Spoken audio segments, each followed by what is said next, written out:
Hello, everyone, and welcome to today's webinar. I'm Gilda Seddighi, senior researcher at NORS in Norway. I'm delighted to be here with you and host the webinar. As you probably have seen the announcement, the webinar will be about the contextual vulnerabilities of researchers. It comes from our understanding that much attention has been paid to how emotions has impact on research during fieldwork and the way researchers gather data, their interaction with the field of research, with participants, and even how the data are analyzed. Much less attention is paid to how qualitative research contexts shape the researcher's ability to navigate the field, experience fieldwork, interact with participants, and manage their emotional well-being. What role can research ethics play in reducing the negative impacts of research context on researchers' emotional well-being is one of the questions that we ask.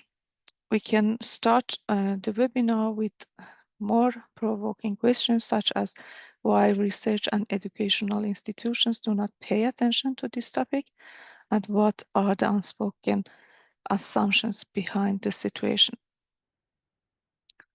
We can take these questions with us in the program, where we have been lucky to gather three distinguished scholars to reflect on such questions.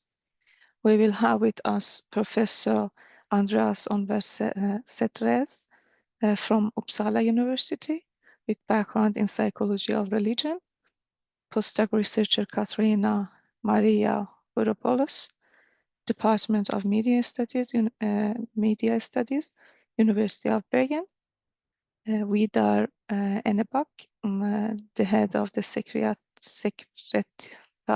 for the Norwegian National Committee for Research Ethics in the Social Sciences and Humanities. Our plan was to start the program with Halina Grzymała-Moszczyńska with short presentation and our recommendation on this topic. But since Halina is a bit late to join us, I think it's better to do some changes in our program. Before giving the word to Halina, and while waiting for her, we can give the word to Andreas first, and after that to Katarina, and third Vidar. We have also 30 minutes for discussion in the end of the presentation round. If you have any question, please write it in the chat or in the Q&A. We will have open the discussion later. Yes, so Andreas, please, floor is yours. Thank you, Gilda. Thanks a lot. And thanks for inviting me here. I'll just share my screen with you. I think you might now be able to see the PowerPoint, right?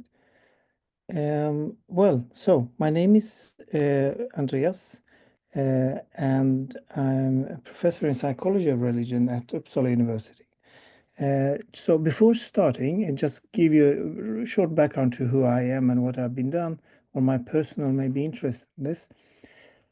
I started back in understanding how this was sensitive and personal back in 2014 and 15, when I was working as a director at the Swedish Research Institute in Istanbul. And I was in the middle of the refugee crisis, at least at that time, in Turkey. I have myself a background in Turkey. I was born in Turkey. I was just a kid when my parents fled to Sweden. And so I've always been interested in migration and refugee experiences. So this was a great opportunity for me when I started working in Istanbul for 3 years at the Research Institute. And it happened at that time that the refugee flow towards Europe, but first in Turkey and Istanbul was quite large, huge. And I could see a lot of Syrians coming, passing through Istanbul. And of course, as a researcher, I wanted to be active, do something. And I was not the only one. There may be, hundreds of international students in the area who wanted to do something in the middle of that crisis. So I was just simply one of those researchers. The benefit I had was that I could combine research with some kind of active work and personally motivating work. So I thought, well, why don't I do research on this Syrian population? At that time, it was only a Christian population from Syria passing through Turkey and wanting to move forward towards mainly Europe or North America. And I started collecting a lot of data using the classical psychiatric instruments of PTSD, health, mental health, physical health, resilience, coping, you name all of these instruments. And I was the first one out, and I said, wow, now I'm going to have a lot of data, and I will do the best of the research and spread it out. Well, once I started, it turned out that most people I was interviewing for the instruments and the survey were when they would reflect on their mental health conditions, most of them score for high experiences of trauma, which was not unusual or unexpected, PTSD, low levels of coping, etc. So then I thought, oh my God, this is a really problematic issue. And what do I do with all this data? I mean, at that time we knew, of course, what was going on, but we didn't know maybe how extreme it was. And then I went back to Sweden for a short period, and I didn't know what to do with the data. Could I just use it as it was and leaving those people behind thinking that, well, thanks for the data and goodbye, and that's it. It didn't feel comfortable. To be honest, I felt very, very bad. And I was thinking that I don't have the right to use life experiences of individuals in such a difficult situation. Just use their data and produce and make a lot of scientific contribution in terms of articles, seminars, lectures, etc. Because the interest in Sweden at that time was very high, very positive. They wanted to know more about the Syrians, and it was a very welcoming attitude. So I got a lot of attention, but I didn't know what to do with that attention. I felt bad about it. So I actually, to be honest, I didn't use any of those surveys I collected. Instead, when I went back, I had the opportunity to discuss with a few organizations in Sweden to collect some money from NGOs and start a little center for refugee children in Istanbul. So with the locals and all those international students I mentioned earlier that were so eager to do something to change the conditions and this situation, we started this very small center where we activated and supported kids for daily play, daily lessons of math, Turkish, of English, etc., or history, or whatever they would be interested in. And we had all the teachers already there because many of the Syrians who had fled themselves were very well educated, and many of our international students had a lot of skills. So we could actually very easily open a little center with a little amount of money and have a lot of activities for kids during the days, because that was very important. They were normally not doing their normal daily routines in that context, and the parents were often absent if they were even there. So Then again, we started with the research, and this is also where Halina was involved, who is also presenting later, and together with some other colleagues from Sweden. We then started more or less doing the same instruments and interviews, more life story oriented, but still with some survey instruments. And we collected data from the adults in their health conditions before they took part in the activities at the center, and then continue with the activities, and then doing another test study 2 months after to see how their different levels of health was changing. And that meant, without going into detail of the results, because that's not maybe the main interest for me was that I felt much better. You know, I could live with what I was doing and collecting all that data in a much more meaningful way. Until one of the moments when we were discussing the activities with the Syrian teachers, and they were asking of the program, and I had, you know, my kind of criteria saying, you know, well, we have received some money from Sweden. In order to continue receiving the money, they want us to do this and that kind of programs. And they were saying, objecting, and sometimes they wanted to do something else. And I was objecting, etc. So, and at the moment, one of them told me, she said, you know, it's very easy for you to put on demands, but you can easily go back. But we stay here, and we have to live with this situation. So sometimes I was reminded still that, you know, you're an outsider. No matter if you have the money, still you're the outsider. And that is actually when I learned that I have to give away my power. So let them do more or less what they can do best and focus more on the research. Anyway, I think it turned out the better when I could do something which was meaningful at the same time as I was engaging in a very, very sensitive kind of encounter with people who were refugees. We know now, so this was my personal intro to how it could be, how research can turn out.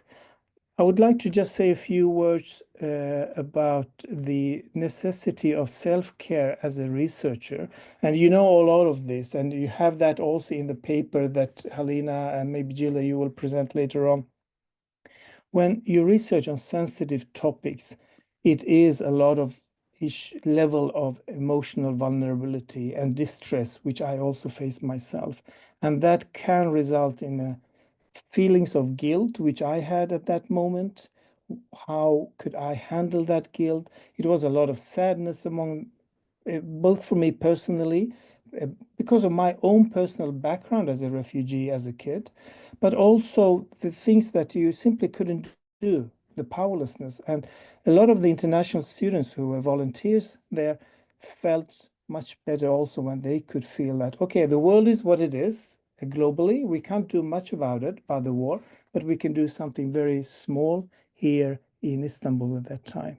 And that, of course, eases both anxiety and frustration or hopelessness, which we can feel as a result of researching or being in a condition which is very sensitive. That also, of course, results in, unfortunately, secondary trauma. That is the cost of caring when you are in eager to help those who are in need, and you find yourself maybe not able to do what you would like to do. If you have, as in my case, a similar background as the research population itself, well, then it is also reminding you of your own life experiences. Maybe not as a kid, but at least what my parents had told me through their stories. And this leads a lot of both physical and mental consequences. There are maybe, and I will end with these two final slides, what we can do for self-care in terms of individual level, and I'm sure you've heard a lot about it, but trying to find a meaning in what is happening through daily rituals, specific way of starting the day or interacting with the activities or the research you're doing. meditation in terms of stress handling. There are many good research on that, but also keeping on a personal level of more motion and diet, moving, doing your own exercise, etc. But maybe one thing I didn't do very often, and I was reflecting on my own situation, journaling, like writing and reflecting on my own experiences, or audio recording my feelings. I didn't do that because once you're in the middle of a kind of crisis or in an active research endeavor, you forget sometimes yourself, and that is something I would have done if I do it again. But also sometimes to set boundaries of work hours, which I was very bad at, or personal time, or any other personal activities that would be useful. So of course you forget yourself as a researcher, but these are good things that could be helpful. I came across a publication by Smith. She is a caregiver, but also researcher from this year, 25. And she was using art making as a way of handling the self-care. This is in case of dementia patients, so it's not a refugee context, but I think still it is very useful. We had similar activities of art making and body pain with the refugees themselves, especially women who are open for that approach. And I think it's very useful. It seems to be from this article, which I would recommend, also for caregivers, which requires a few sessions and not much, but it requires a lot of reflective thinking and to what you have done. And I can share that article with you later on, but I think that is a good way of focusing on your own body and how you react and where in the body you feel these consequences of the secondary trauma or the emotions that is a result of your research work. So that is more on the individual level. Thank you, Andreas. Just a short note to Halina, you came a bit later, that we have done some changes in the program, that we start with panelists, and after that you can present the paper. So we can go to the next panelist, who is Katarina Vorpolos. I'm sorry, I pronounced the last names awfully. Floor is yours, Katarina.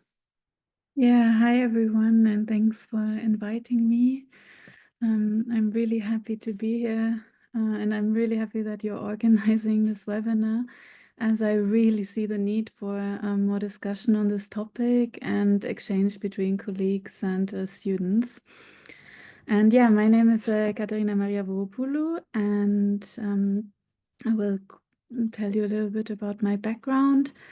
I was invited here by Gilda to tell you more about how I, as a sociologist and ethnographer, work in context of war and crisis, and what my perspectives are on the contextual vulnerability of the researcher.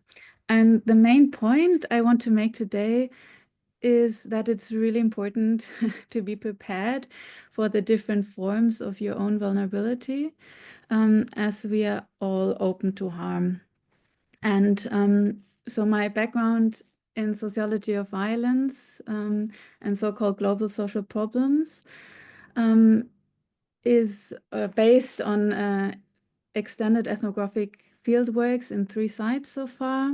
My first one was my doctoral thesis on youth's experiences of violence in urban places, and how youth experience urban violence in the form of hand grenade explosions, shootings, and stabbings. And that fieldwork was in Malmö in Sweden. And the research question there was how youths in the vicinity of these places where violence occurs and who are neither victims or perpetrators of direct physical violence experience violence. And then when the war in Ukraine broke out, I conducted a research project on solidarity and security in Europe, together with my colleagues Teresa Coloma-Beck and Alexia Hack back then. And we examined examined how these two concepts of solidarity and security were dealt with along the question of how refugees are dealt with in Europe from a post-colonial perspective. And for this, then I conducted ethnographic fieldwork at the borders of Ukraine, mainly in Moldova, in the spring of 2022, in a time when it was feared that Russia would also invade Moldova. And in the autumn of the same year, then went to Greece, to Athens and Lesbos and Chios, to Greek islands where refugees arrive who would like to travel further into Europe. Yeah, and there I examined what we call zones and spaces of contact, where those people who newly arrived, and so therefore refugees, and those who have been living there, so-called locals, who have been there for a longer time, where they met. And both research contexts actually required a great deal of preparation, from acquiring advanced or basic language skills to deciding how I would embed myself in the field, meaning that I needed to find organizations and people who would host me and through which I could come in contact with people in the field. And further then ethical considerations of how I would conduct my research and how I would keep those safe, who I was in touch with and who I interviewed, to then simple practicalities such as booking flights and finding accommodation. And very important to notice here, preparing for my own personal safety as well. So an anecdote maybe is that I had an evacuation pack for Moldova, so that I could leave the country very quickly as well. And I thought maybe in this context I should note something about ethnography, this qualitative research method with which I work, which is a research approach where the researcher's personal experience actually is used as a tool to generate knowledge. So when I immerse myself into an unfamiliar context to understand and adapt its norms, it also means that I reflect on my experience and my thoughts about this, which I later on analyze. And many of you know that this is called participatory observation and that it can be combined with interviews and observations only. Yeah, and this personal involvement in qualitative research through ethnography means that there are always personal risks involved that depend on one's own personal situatedness or positionality in the field.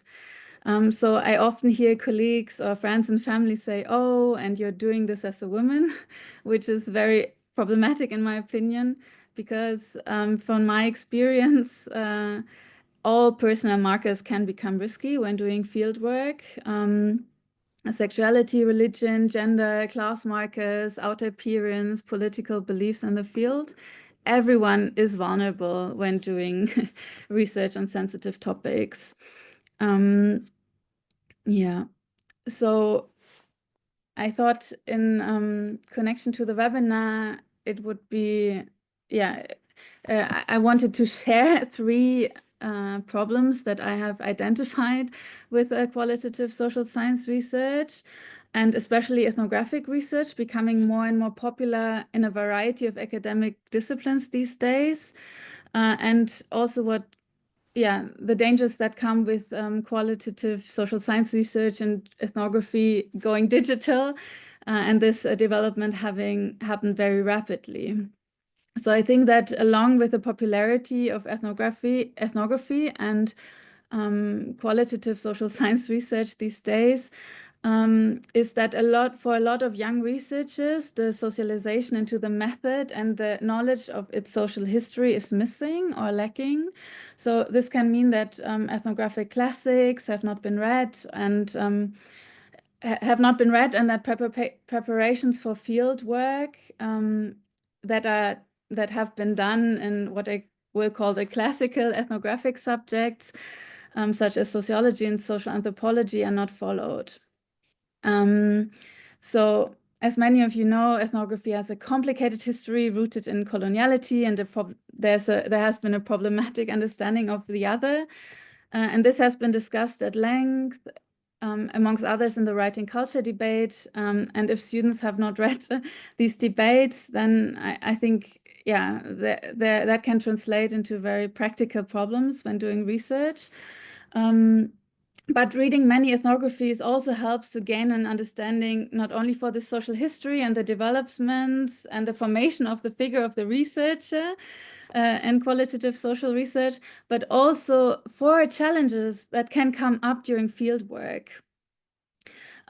So I think reading ethnographies and discussing methodologies and research techniques with colleagues is really an essential part of preparation. And also, obviously, how to give back to the field. This is also, as Andreas just mentioned, I also have many stories on that, so that this is actually being discussed. It's very important. The second problem I have identified, or that I find very urgent, is that safety and security related problems that occur during qualitative research often are not recognized as professional problems that should be discussed in a professional setting at work, not only for the good of the research, but also for the general health and mental health of the researcher, because they can be brushed aside as individual sensitivities. I think this also has to do with the male dominance that has been in these fields for a long time, and that the researcher should take care of these things on their own.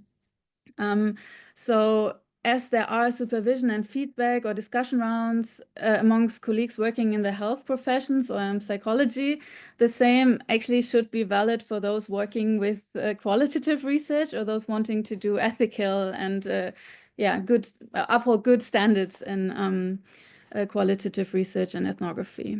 And then the third problem I want to talk about here is that meticulous preparation is really key. And this comes from my observation that what researchers take the hardest, the challenges the researchers take the hardest are actually those that come as a surprise, that they did not expect, that turn up unexpectedly. And this means that for my line of work, or for when I do ethnographic research, is that I really have to think through every little detail in mobility. How do I get to the place, in accommodation, and how do I get in touch with people? Do I have exit strategies for situations? I need to think through these very carefully. And I also obviously means that I have to think through what happens when sensitive information is shared with me. And then for those doing online research, this obviously translates into different categories of preparation and exit strategies. But identifying those categories that are essential for one's own research is so important. And then accumulating knowledge and exchanging with colleagues on how to prevent those potential risks. And there's not only the risk of violence, as in my research, but social relationships can also become risky, right? When there's high expectations of cooperation partners or different expectations to my expectations. And this is particularly important when one's own safety then depends on the embeddedness with that fieldwork partner. And a part of my preparation was also organizing a psychological counseling apart from the support structure set up at work, that we had set up at work with colleagues. Yeah, so I think this kind of sheds light on a different side of doing research than what Andreas just mentioned. I thought, to share one anecdote with you. So security and safety is relationship work. Marilyn Strathern, she said, ethnography is building relations with relations. And I really, really like this quote. And security and safety is likewise relationship work. I think it's not always possible to prepare for every situation that can occur, but what is really important when doing this work is to build trusting relationships. So for me in Moldova, that meant building relationships to people who would who would help me, for example, get out of the country when an emergency would occur. And this all went then through personal contacts and relationships I had made on site.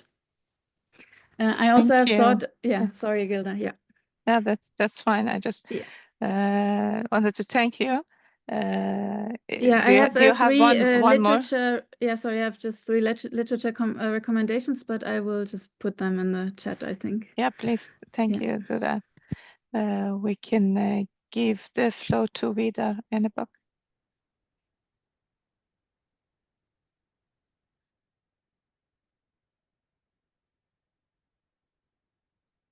You are muted. Thank you. So my name is Vidūnaitė, and I'm director of the National Committee for Research Ethics in the Social Sciences and the Humanities in Norway. So as you might know, we have a system in Norway with national ethics committees, which are as a supportive structures for institutions and researchers, and we provide the guidelines and support, and we also answer specific questions and can handle cases and so forth. So this is a part of the Norwegian research infrastructure where we play a role supporting institutions. As for my background, I have a background as a researcher myself from science and technology studies and history of science. And I've been working in this field of research ethics for the last 10 years. So that's a bit of my background too. On behalf of the committee, I'm going to talk about mainly how these topics are addressed or not addressed in existing guidelines to sort of try to answer some of the questions in the paper on what we might do further in terms of institutional support, development, guidelines, and so forth. And especially perhaps move the focus from the individual experiences that Andreas and Katrina have shared towards what might be the institutional responsibility here, which is sort of the next question. So on behalf of NESH, these questions has been high on the agenda for us for the last 6-7 years. Already in 2018, we organized a huge seminar in Bergen on research, safety, and security, where we tried to raise this issue on a national level. By that time, it was linked to researchers with experiences from terrorist attacks in Afghanistan or doing field work in Burma on the democratic movement there in relation to Facebook, those kind of things, or just doing research on right-wing extremism in Norway. So by bringing together all of these experiences, one way that the NESH works is actually then to highlight these topics through seminars and public debate to make it not just an individual experience, but actually to address it in a more public way. Since then, NESH have had an attention to this topic. Through specific cases, we get individual questions, we get invitations to specific research institutions who have experiences with these issues. For instance, CMI, which is Christian Michelsen's institute in Bergen, but also like PRIO, for instance, in Oslo, which is the Peace Research Institute. These are institutions which have a specific culture and competence on these matters. So this is something that we don't find necessarily in the university departments, but in more specific research groups in the institute sector. And they have a lot of experience on these matters. The main tool that NESH develops is the national guidelines for research ethics in social science and humanities. And this is a very important document in Norway because these are the guidelines that you're supposed to follow when doing research in Norway. We don't have a system here where with pre-approval, for instance, the whole culture in Norway is based on individual autonomy and academic freedom and self-regulation. And there is an expectation that researchers and institutions handle ethical issues themselves, responsibly in accordance with the guidelines, which is then provided by NESH. And this has been a very embedded Norwegian tradition, so to speak, since the 1990s when the national committees were put in place. So since 1993, we've had specific guidelines for social science and humanities, which then is constantly revised to be, as sharp as possible, a tool to be used in your own practice. Which means that these guidelines are not legal instruments. These are ethical guidelines formulated by NESH as a scientific culture, as modes of best practice or something like that. So it's more inspiring reflection or making you think about how you might do your research as responsible as possible. And in these guidelines, and this was added in the last revision, we have now a new point specifically on the safety and security also of researchers. So this is the way that these questions are basically built into the guidelines. It wasn't there before, and now it is there. And it can, of course, be revised in later version based on inputs, for instance, from researchers like you. And it's important just to find a space in the guidelines for these issues, because in some sense, on the institutional level, some of these questions are about HR. It's about some other part of the university to take care of, or it could be something related to work environments or unions or whoever to handle this. But just to find a way to talk about this in a research ethical way is kind of important to make it part of the research ethics discourse. So this is basically what we have, and just to highlight some of the main topics. As you can see, it involves not only the researcher, but also students, collaborators, research participants, co-workers, interpreters, everybody that is involved in research, but also the researcher, which is the topic here. And as you can also see, it doesn't only cover direct physical harm, but also mental harm and threats to safety and well-being. So there is a language here for addressing some of these questions in an ethical framework. Then it's a very important distinction that this is both an individual responsibility and an institutional responsibility. And then first to emphasize that, as we've also heard from Katarina and Andreas, a lot of this has to be part of self-care or personal preparation, because the responsibility is kind of ultimately your own for keeping safe.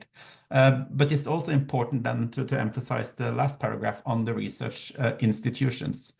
And that's basically where NESH has developed more articulated approaches to how we can work with this on an institutional level. So for instance, it's a way of going beyond just, let's say, reflection or reflexivity or talking about relations to actually addressing the question of responsibility. How can we take responsibility on an institutional level? And this could mean, for instance, then to formulate specific institutional policies in this domain. This is something that is also addressed from the national committees in another document, which we published 2 years ago, which is a guidance on how to foster research ethics, which is not for the researchers, but for research institutions. How can research institutions work with ethics in different aspects of the organization? Because it's very easy to say that, well, the institution has to take responsibility, but how does an institution take responsibility? And the approach we have here is to outline all the different levels of an institution, and then elaborate how they might actually take responsibility in a very specific sense. So for instance, in our discussion, what does it mean, for instance, for a supervisor to have responsibility for a candidate? Could we expect from a supervisor to actually carry some of this responsibility, or is it to be left to HR? That is like one way of putting responsibility on someone. Is that part of the culture or not? If you are an PI, project manager, do you actually reflect on these issues with your co-researchers, or is it like external to your professional role? We need to be specific about who has responsibilities of these matters if we are expecting this to be taken care of. Then, of course, it becomes an issue on leadership, management, how to actually take this responsibility. And this is what I want to highlight, because at some point it also becomes a question of developing tools and procedures for actually showing that an institution have been reflecting on these issues. Because what we see from a practical policy perspective is that there is a lot of attention, for instance, on informed consent. So you can have a standardized form for informed consent. That's something that all institutions have. But do your institution, for instance, have a similar template for a risk assessment procedure? Is that something that exists, or is that something you have to invent yourself as you go? These are one of the things that we find in other fields of research, like in medicine or technology assessment. It's kind of obvious that you do a risk assessment, but in most places we do humanities and social sciences, we don't even have those procedures in place. And that's one way that an institution can start to think about what it means to have institutional responsibility, whether there is a institutionalized reflection and practical, basically documents which highlight this. So that's one thing to focus on. Do we have like an action plan? If something goes wrong, if some of the risks highlighted goes wrong, you have to go beyond a risk assessment. Do you have like an action plan? And I think some of the examples given here today is very important. For instance, for an exit strategy. Do you have an action plan for professional debriefing if you need psychological support? Do you have an action plan for insurance cover? Do you have an action plan for who to contact if something goes wrong? And the point is that all these questions has to be thought through in advance if you want to be able to handle them in a responsible way. Sometimes when things get stressful, it might be too late to start to think about, oh, who do I call at the embassy, for instance? So just to have like an institutional reflection and institutionalized responsibility in documents or practices is something that you should kind of expect from your own institutions. That's a way for an institution to show that they have actually thought things through, and they actually provide systems of support which might be useful for you in whatever context you find. But then again, in this kind of report that I'm showing here on the institutional level, we don't necessarily address topics like research vulnerability. It's more like when researchers get threats, or then the institution has to be supportive. But my point is that this whole approach can also be then extended to cover things like researcher vulnerability. The point is that the further we get up in abstraction and interdisciplinary approaches, the more general these guidelines become. If we then move to the European level, some of you might know the European Code of Conduct for Research Integrity, which is a document everybody is supposed to know, especially through the Horizon system. But again, when it becomes general across all topics and very abstract in a way, we don't really find much specific text here.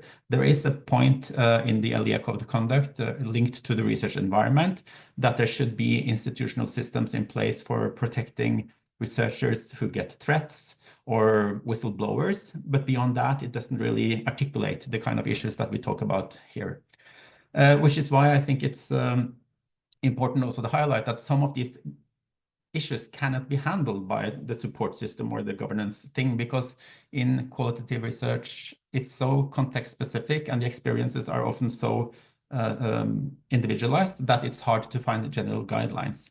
But that doesn't mean that we don't have a huge activity in this field. And I just want to end by highlighting a research group in Norway, which has just recently published a book called Etisk ubehag, or Ethical Discomfort. It's a very interesting book for researchers coming from this. People are coming from criminology, anthropology, medical research, and they explore through a very, let's say, open and brave and vulnerable approach. They kind of expose and explore their own discomfort in situations like this.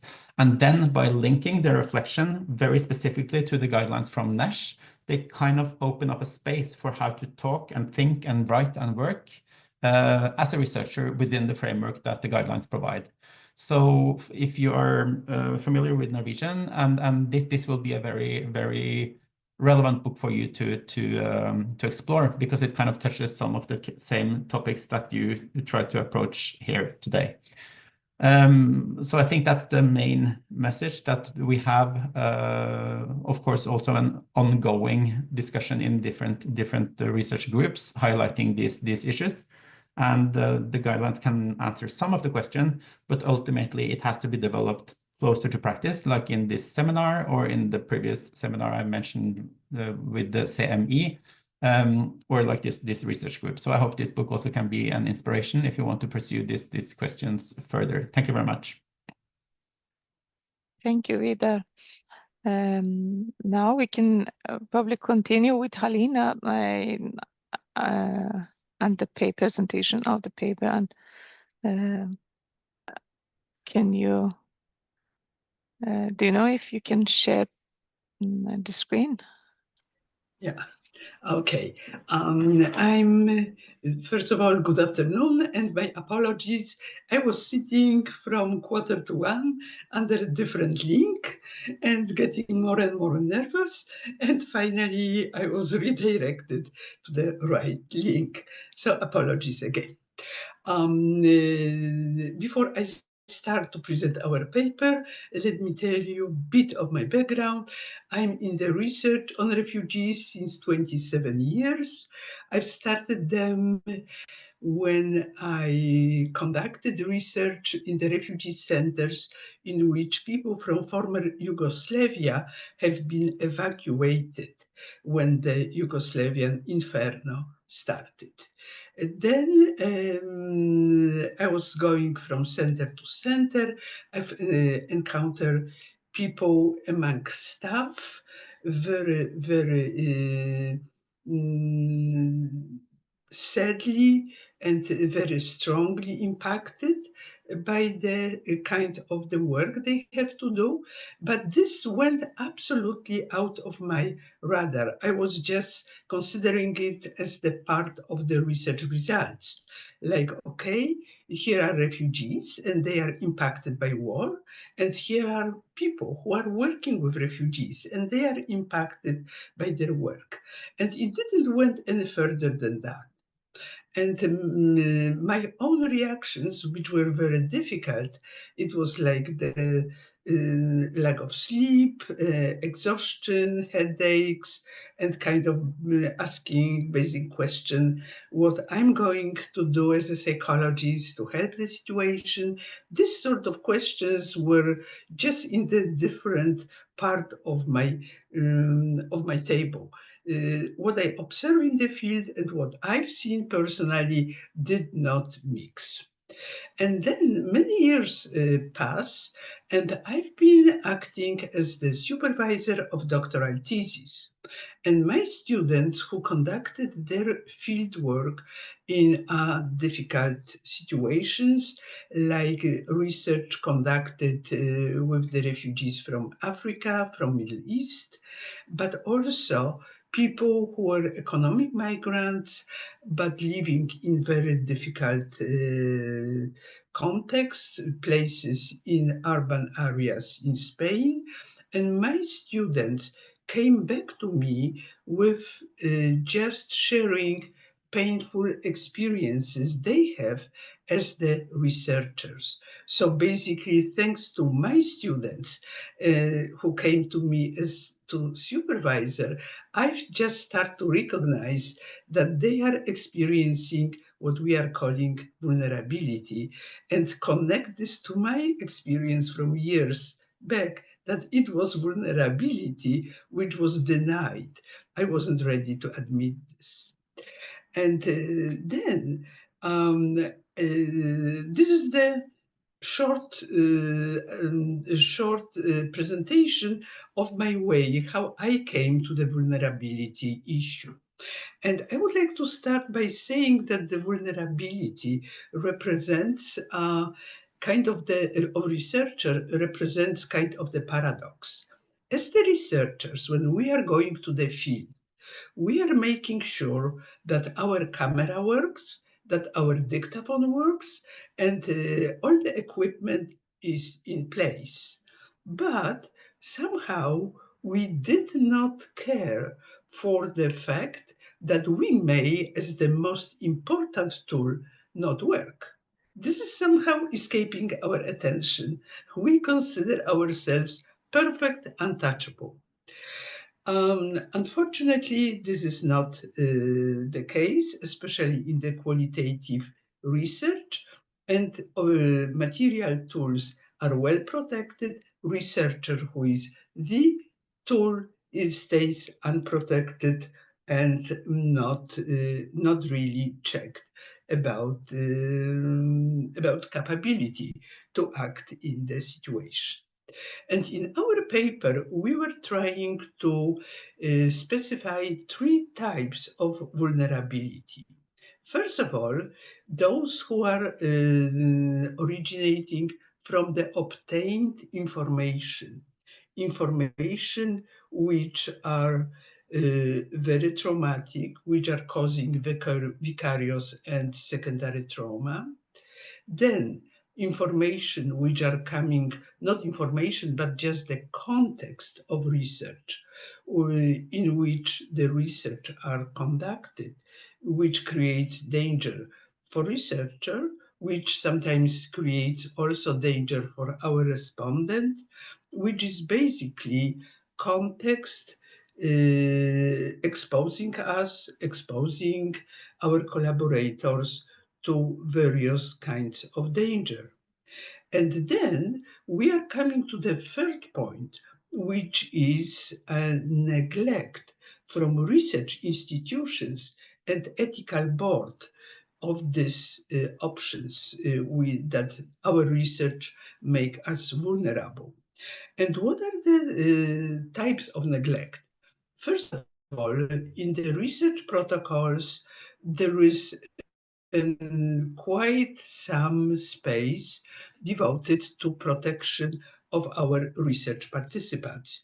Many ethical measures makes participants protected against our lack of ethical behavior, exposing them to loss of their privacy, causing them pain. This is very well named in the research protocols. In the same time, in the research protocol, there is zero, literally zero information which needs to be submitted to the research board about researcher, how the researcher is protected against exhaustion in the field.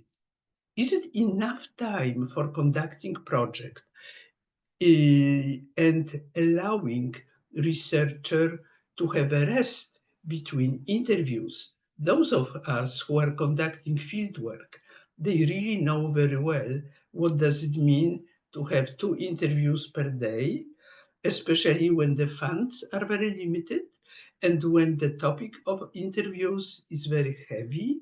What does it mean for your body? What does it mean for your mind? How good tool are you? You are a really reliable tool as you wish to be. And on top of that, there is a taboo, very strong taboo. If you are a researcher, by virtue of this social role, you are objective, and in the same time, you are empathetic, but you are giving the way to bringing real information unpolluted by your emotions, unpolluted by your response to the information. And this is what I think research protocols are basically missing, this kind of the attending to the safety, not only physical safety, but also mental safety of researchers.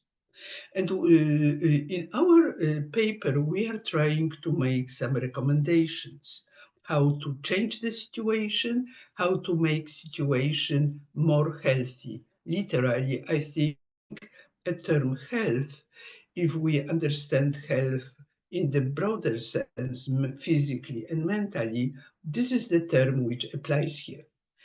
First of all, research protocols must include paragraphs checking health measures employed in the project for both participants, and this is already done, but for researcher, it must be done. Secondly, when we are sending people to the field, I'm talking about senior researchers, supervisor of the research team, we must prepare young researchers, and even earlier in the course of the studies, we have to prepare our students, part of whom would be field researcher in the future, for kind of the trauma, difficulties they are going to encounter. This is almost never, ever happening. I'm talking at least from my experience as the supervisor, that in the doctoral course, you have plenty of lectures also about the ethical approach to the research, but nothing about the ethical approach in that sense that you have to protect yourself. And I think in the research protocol, and except of checking if the training for young researcher has been already provided, there is also a missing part, which I would call debriefing after returning from the field mission. This is almost never done, except of the cursory question, oh, how it was, Afghanistan, Syria, Pakistan, whenever. Was it interesting? Yeah, that was interesting. And that usually is over. No continuation, no special time, no special place, no special supervision for debriefing, which really means that people are left to their own devices. No matter how much traumatized they were, they have to live with that. How it's going to change them, how it's going to impact them, it's up to them. And this is why in our paper we are trying to set some suggestions for developing ethic protocols in order to provide also specific care, not only for research participants, but for researchers recognizing that they could be a tool, if unchecked, could be very dangerous and producing false data. Thank you. Thanks, Halina. I guess we have less than 30 minutes for the discussion. And I have seen that we have one question.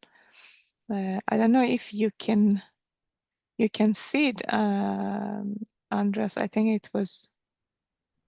Can everyone read a question at the Q&A, or I should read it?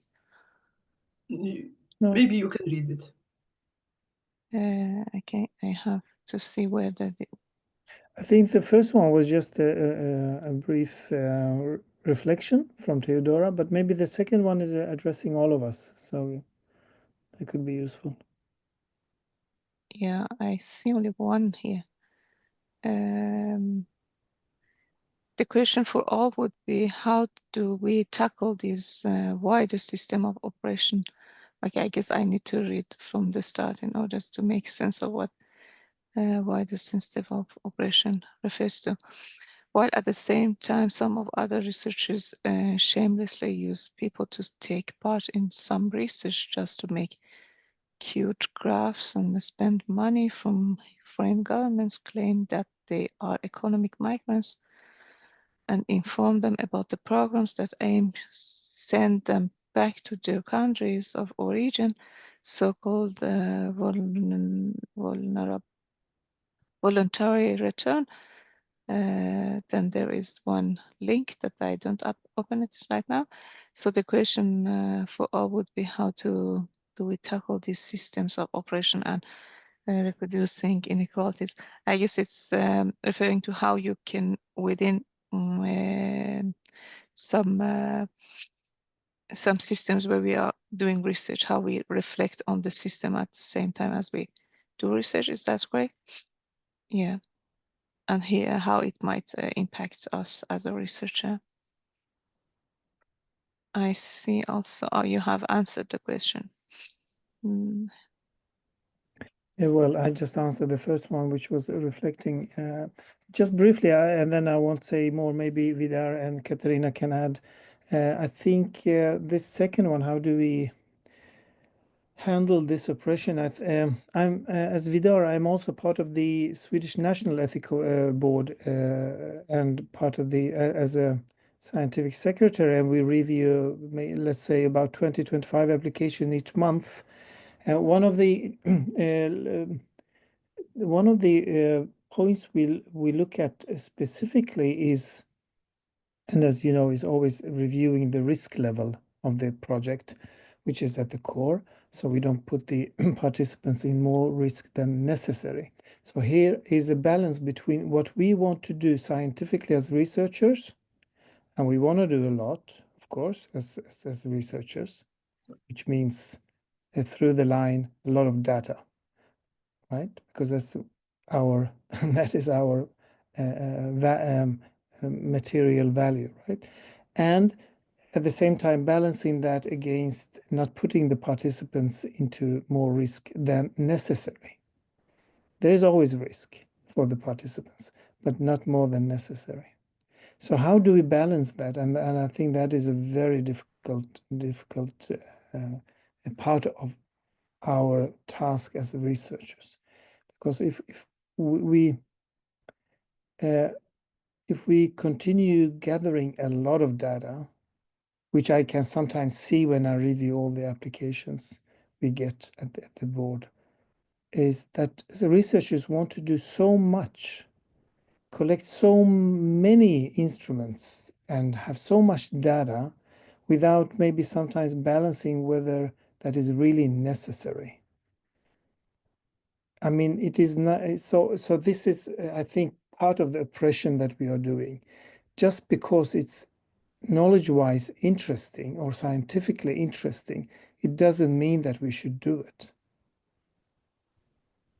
So otherwise, we're just kind of continuing this oppression of using people and using their data just for our, well, not just for, I mean, scientific output is important because it changes society, even though it takes a long time, to be honest, and not many people read it. But we have that ambition at least.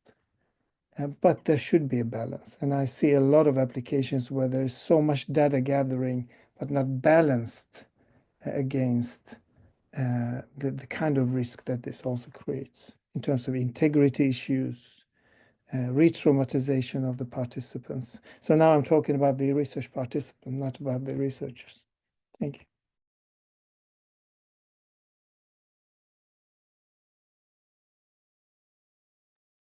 Is there any other reflection on the same question? Vida?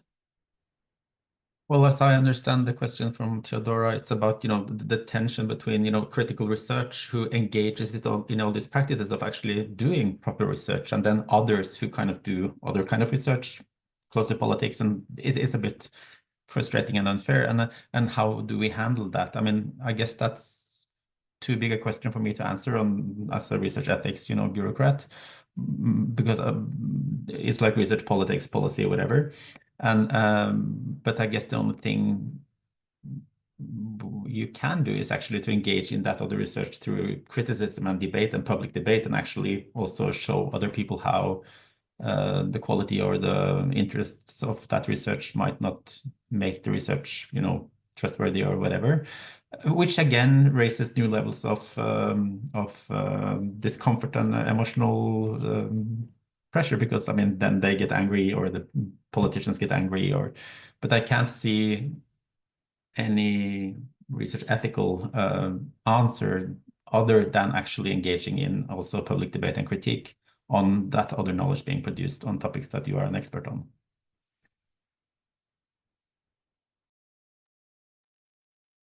Halina?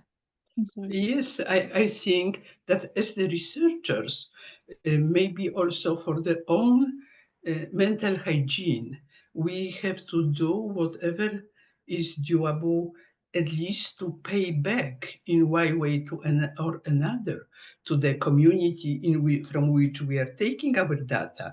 I do not mean we are paying cash. They are much more valuable payment units than the cash for the community.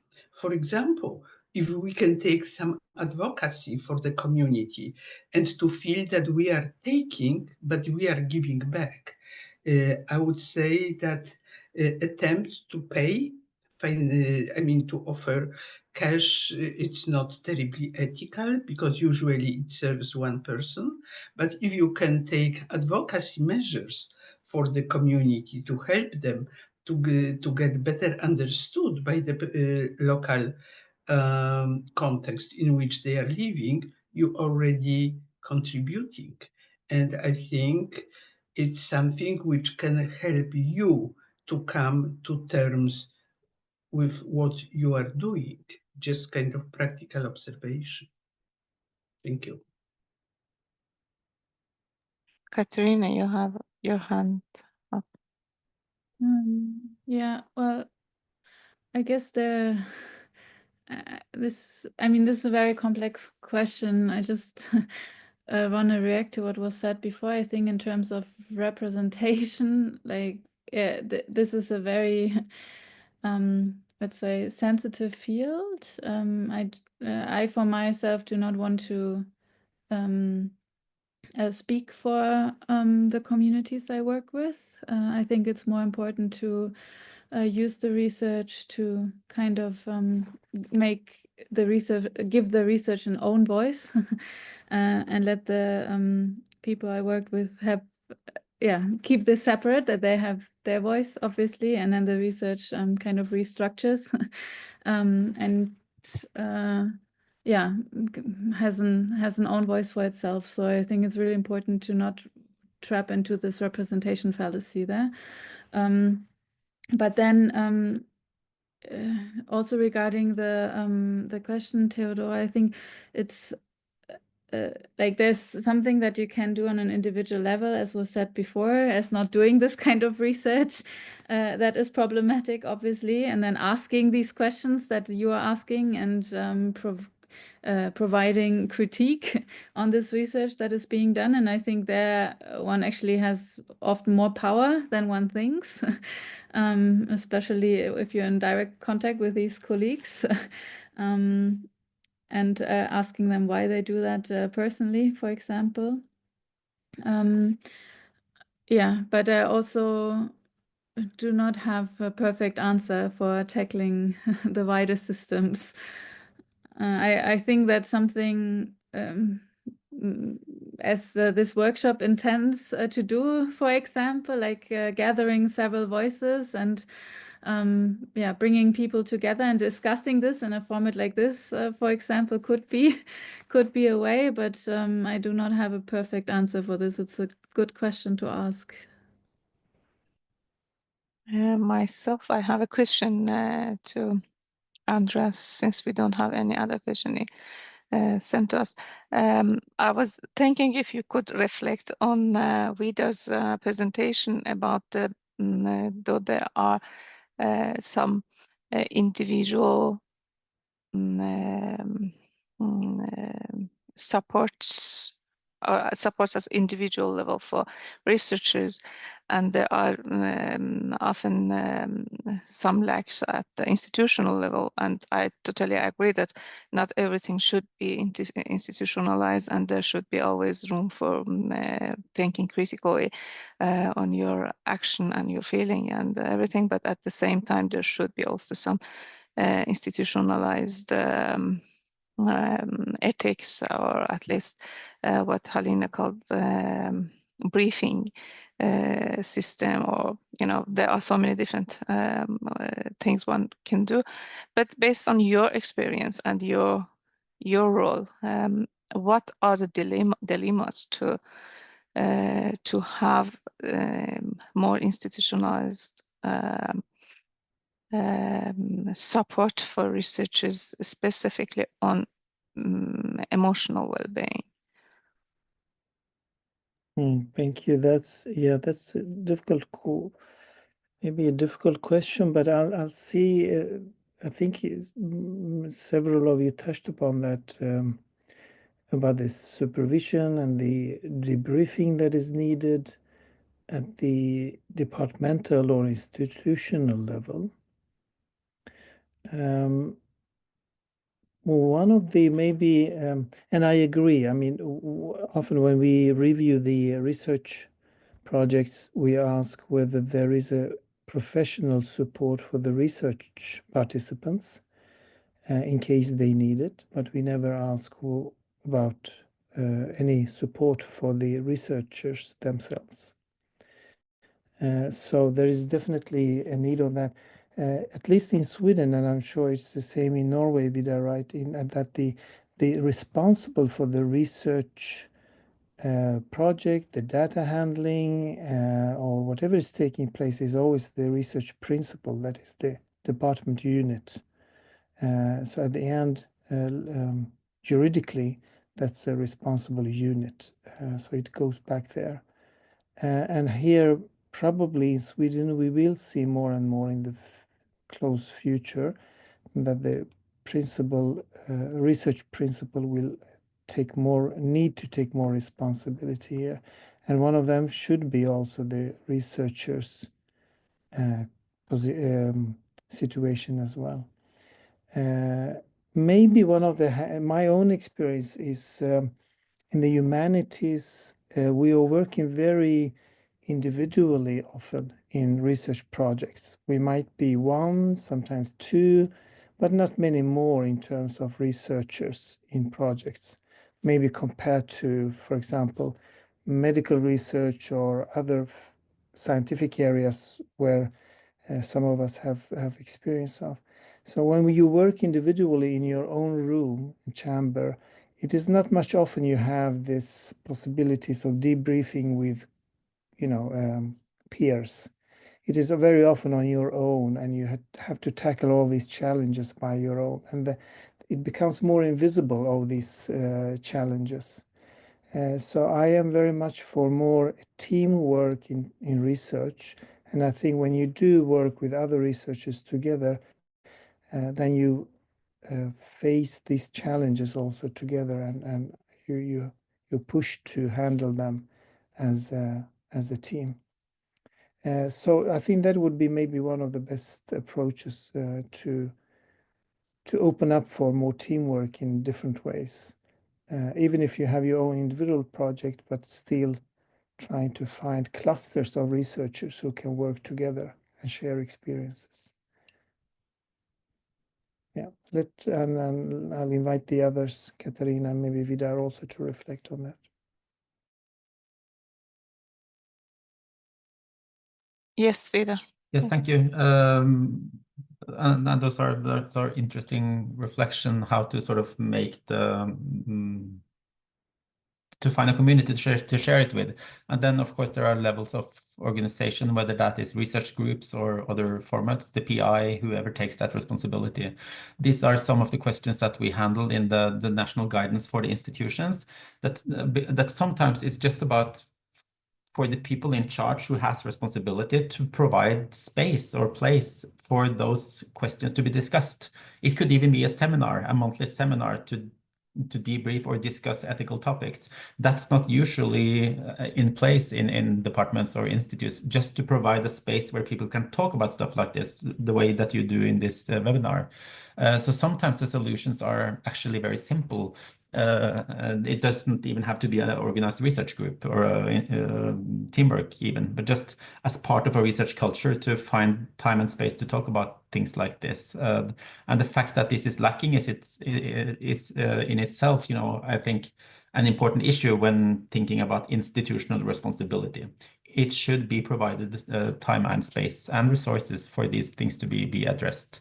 So I think the simple solutions would be that even in humanities, or if you're on your own, you should never be alone as a researcher. I mean, it's an institutional responsibility to make sure that you have a research community around you. So the collective thing has to be in place. And also, these are things we need to think about early. It's always too late when it's too late. So that's another argument why this should be an institutional thing, because every single researcher cannot find out everything on their own through trying and failing. There has to be some institutionalized way of addressing these questions early so that we avoid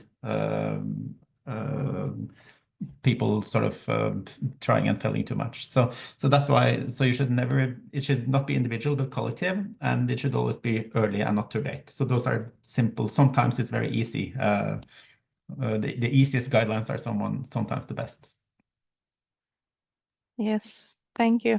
It was interesting reflection with as you were talking. I was thinking, but part of our culture in academia is that we rarely talk about problems and challenges, and we often talk about things that go well, and there is so much taboo to talk about even failing in I don't know, getting grants or failing in publishing, and so the problem probably is much bigger than just discussing about challenges through fieldwork.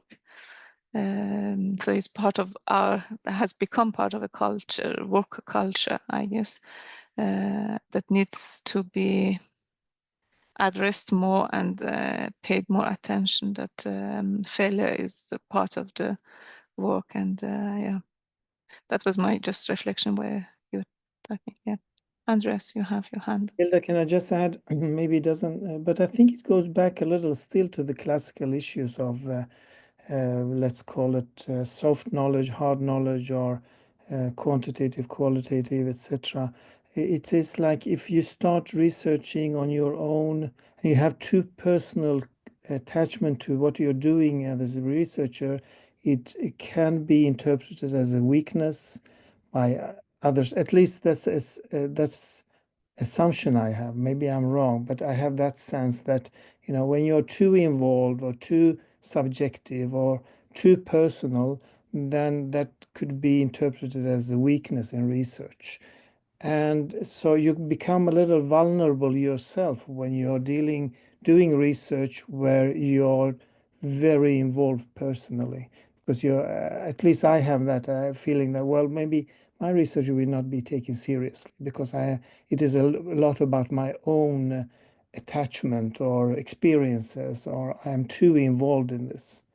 So, and then in that, if I have that view, whether it's true or not, it is very difficult to open up and have a discussion with colleagues, because you're vulnerable yourself in revealing about yourself.